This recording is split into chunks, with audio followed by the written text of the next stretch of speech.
right, guys, here we go. Monday, 1 down, 4 to go. Long week. Well, Cowboy. But before I get to the Cowboys, before I get to that game yesterday, I want to talk about something real quick that is really sad in our fan base. And not just our fan base, just everybody's fan base. I was flipping channels over the weekend, and I think it was one of the news channels, Fox 4 or ABC or something like that, and they were showing the highlights of the Minnesota Vikings versus the LA Rams game, which was an excellent game, exciting game, kept you on your toes, back and forth, shootout, if you will. But they were more focused on what was going on in the stands. And y'all probably already know about this and heard about this, but I just saw it this weekend. These fools were fighting in the stands. Now, this is what I mean by, I joke when I say, I'm not going to go do drive-by shootings or, go beat up nobody because I want to represent my team, But there are people that are literally out there doing it. And when I saw that, I was like, oh my God, I didn't think people were that small-minded and petty and childish and crazy. Now, I'm all for representing your team, wearing your team colors, jerseys, whatever, etc. But to go out and fight somebody was just sad. I mean, bless their hearts. God bless them. They just out there fighting, for no reason. And I don't know exactly what happened or how the fight started. But, one guy, he was talking mess. And then I think it was the same team, the same LA Rams. They were fighting each other. And it was a couple of Viking fans in there too. But one guy threw another guy over the, down the damn bleachers or whatever, and they probably could have killed him. But then the women were fighting, and I was just like, really? Now this is what I've been talking about. Cowboy Nation, we are big at turning on each other just because we don't agree with one another. Now, if anybody should be fighting, it should be the players out in the field. Things happen on the field, thumb to the eye, on purpose, kick to the groin, things like that. That could cause a fight.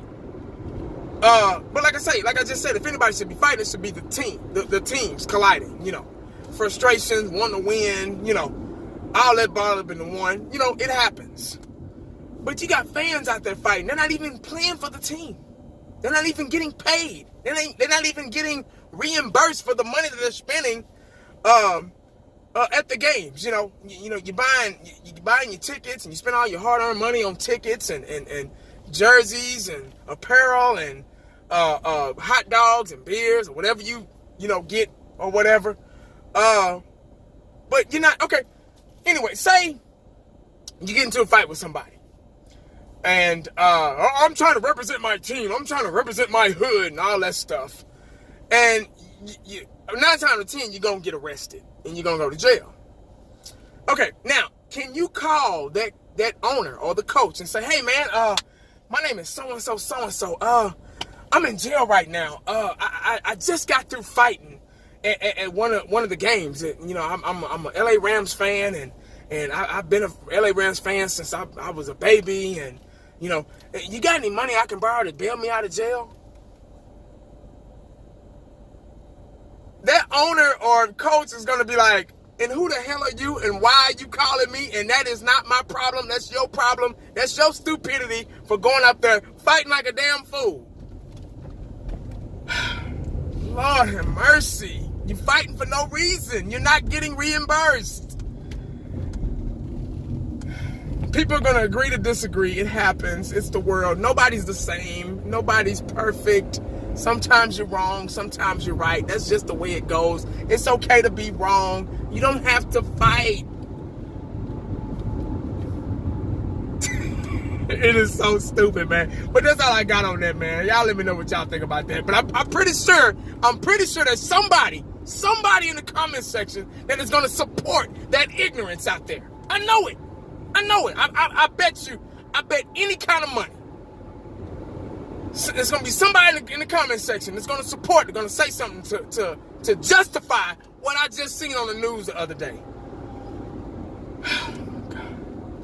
Anyway, guys, Cowboy game. Real short. I'm going to try to make this a short video. It's probably too late.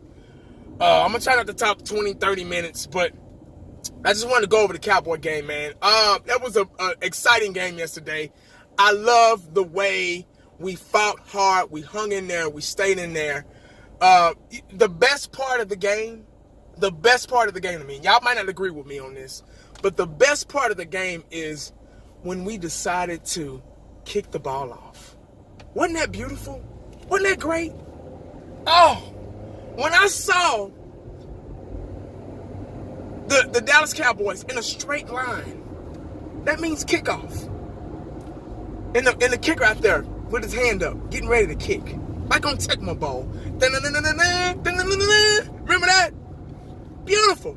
Ain't nothing better than kicking off. Nothing better. Even playing Madden. I know this is not a video game and it's real life, but when I play Madden, man, I kick off all the time. Because you want the ball back at halftime. It's kind of like an advantage after half. You get the ball back. You give your offense another chance. So say you go in there and you score right at the 2-minute warning in the second quarter. You score. And your team is winning. You get the ball right back after halftime. Isn't that beautiful? Trust your defense to go on a 3 and out, get the ball back, score, milk the clock, score, milk the clock, score, do your thing, get the ball back after halftime. Isn't that beautiful? It should be that way every time, if possible. It took them. The last time, I can't even remember the last time the Cowboys kicked off. That's how sad it is. But everybody getting mad at me. I'm just a man with a camera. What I say, DJ, I'm just here to make videos. But anyway, guys, yeah, man, good game, man. Dak Prescott stepped up big time. It was a couple of things that, and I'm not trying to nitpick, but I'm a perfectionist when it comes down to the sport, so I have to. There were some things that I saw that Dak could have done better. Like, he held onto the ball a couple of times, took a couple of sacks. Got to be careful, man. You can get yourself hurt. Just for safety reasons, if you got receivers over there, go ahead and throw the ball out of bounds. If you can't find anybody, they're not going to call intentional grounding. So just throw the ball away.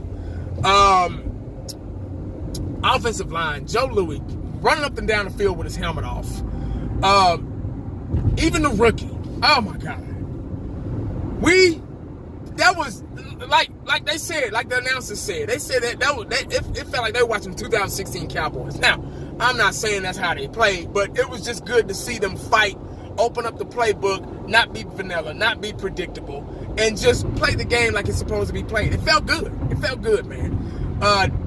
Zeke Elliott, he's starting to get in that rhythm, guys. Like I said, he's starting to get that rhythm back, man. And that's exactly what we need. That's exactly what we need, man, for him to get that rhythm back. The offensive line is he's starting to be patient. Like I said last night, he's starting to be patient. And he's starting to kind of visualize those holes. And, okay, which one should I take? He's starting to let the line, open up those holes for him. And then he just, boom. There was a couple of times where Zeke ran the ball where they paused it on the replay, where he was kind of thinking of where to go, and it was kind of like a Matrix type thing. And man, I'm telling you, beautiful. So Zeke the Freak is starting to get in the rhythm. Dak Prescott is throwing the ball downfield. He's not the most accurate quarterback in the world, but hell, he was pretty accurate yesterday, and that's all we asked for. Tavon Austin, good effort, really good effort, man, good effort. Way to get after the ball, but he just couldn't hold on to it in the end zone. Accurate pass. Dak Prescott threw it only where he can catch it. Detroit Lions played good, man. They were better than I thought. We were making them look kind of good in the fourth quarter. Defense, I can't get too mad at the Hot Boys. They did what they were supposed to do. DeMarcus Lawrence does his thing. He probably averaging 2-3 sacks a game. Taco's doing his thing. You know, those guys they're doing a good job. Really doing a good job. And we get David Irvin back this week. So, I don't know, man. I say if it ain't broke, don't fix it. But if Irvin can help out, hey, put him in there. Linebackers played okay without Sean Lee. You know, Sean Lee was hurt, but he was coaching on the sideline. So that's a good thing. That's a good sign. That's what you want to see. Secondary. Cornerbacks played pretty good. Chidobe got picked on a little bit yesterday. Even though Chidobe got some passes caught on him, at least he was right there. At least he was there. He didn't get burnt, really get beat too much, but he was there. Stafford just threw some accurate, where only his wide receiver can catch the ball passes, and that's just simple as that. Stafford, you know, he threw some good passes yesterday, so I shouts out to that. Anthony Brown, he struggles in the zone defense. I went back and watched it, and when they caught that touchdown pass, I think it was a touchdown pass. Yeah, when Heath went out when he was out for an injury, they brought Frazier in. Frazier can't cover, like what I say, a pillar with a pillowcase. He's more of a run defender than a pass defender. Anthony Brown was in cover 2. So he had seen the flats. And his job was to decoy like he was covering the receiver, but he really wasn't. That's why his eyes were inside where the quarterback was. And when the quarterback threw the ball, he threw it over just enough so his receiver could get it. It went right over Anthony Brown's fingertips. Couldn't get to it. So it made him look like he got beat. Cover 2 will get you beat. Get you burnt. Cover 2 has holes in it. And we found that out yesterday.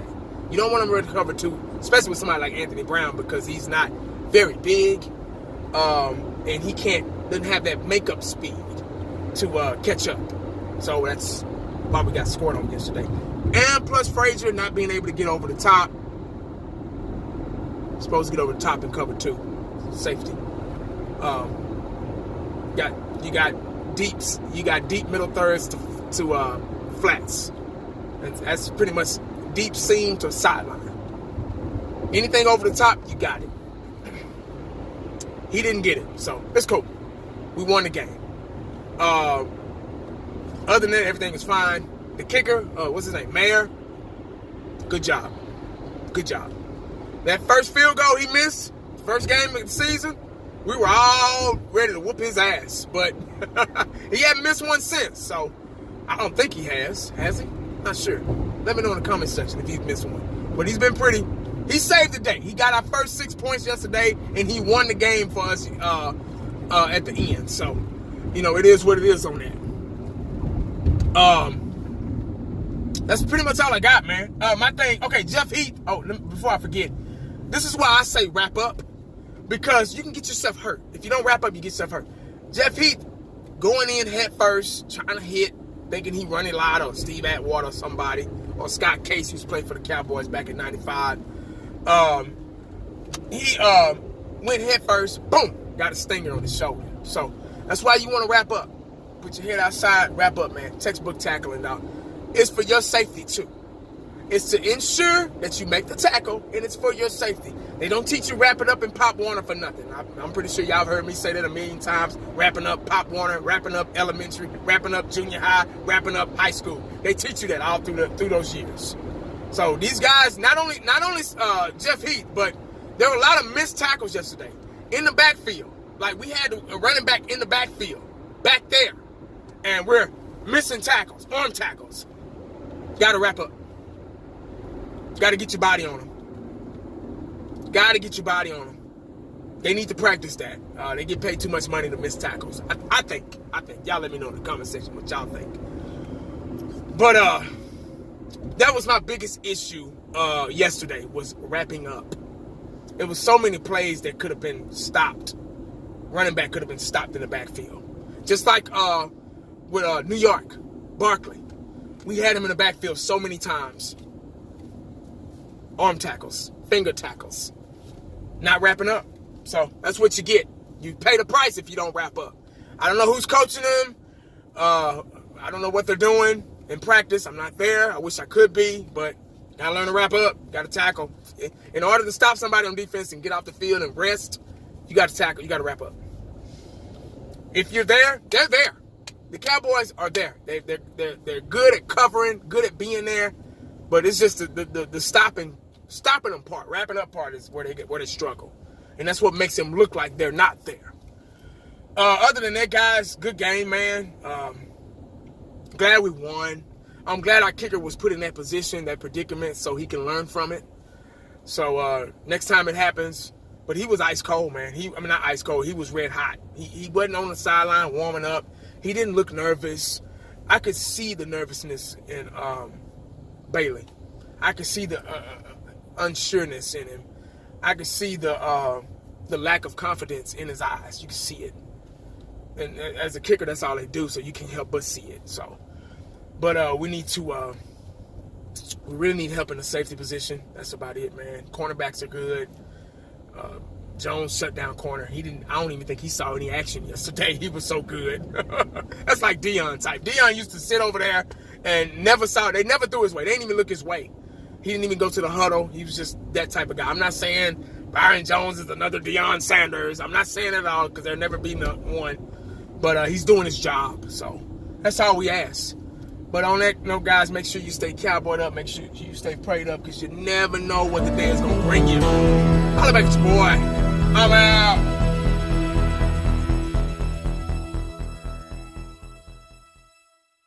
And the only thing else I got to say is, how about them Cowboys?